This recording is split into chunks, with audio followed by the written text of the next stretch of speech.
জি শুনতাছি, আপনি বলেন কি বলবেন। I love you. আরে আপা বলেন কি, আপনার স্বামী যদি শুনে তারাই করে রেখে আপনি আমার আই লাভ ইউ কইছেন, তাহলে আপনারা যে কি করবো এটা আমি বলতে পারবো না, কিন্তু আমার যদি পা তাহলে এনেই পারায়।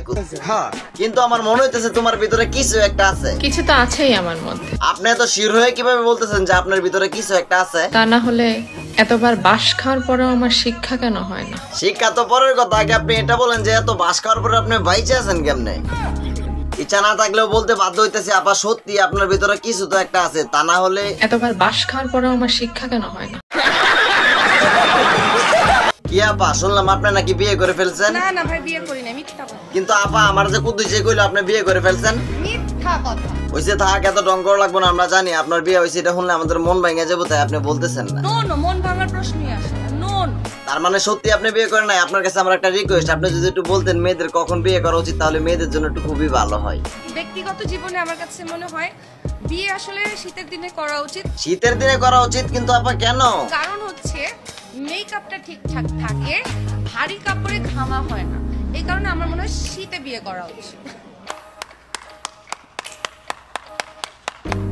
তো আপা আন্টি নানি দাদি আপনারা তো সবাই মনোযোগ দিয়ে শুনলেন, আপনাদের বিয়েটা শীতের দিনে করা উচিত, তাহলে আপনাদের মেকআপটা গরমে নষ্ট হবে না।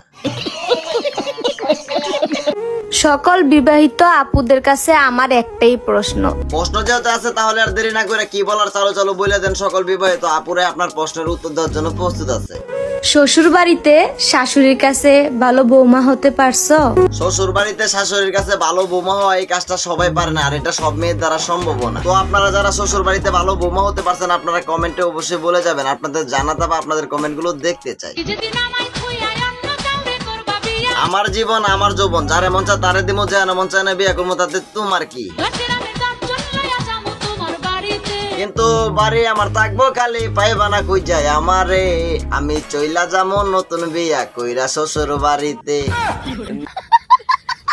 আমার ছোট থেকে খুবই ইচ্ছা ছিল শিল্পী হওয়ার জন্য। এখন আপনারা বলতে পারেন যে ছোট থেকে এত ইচ্ছা ছিল আপনার শিল্পী হওয়ার জন্য, তাহলে আপনি শিল্পী হন নাই কেন?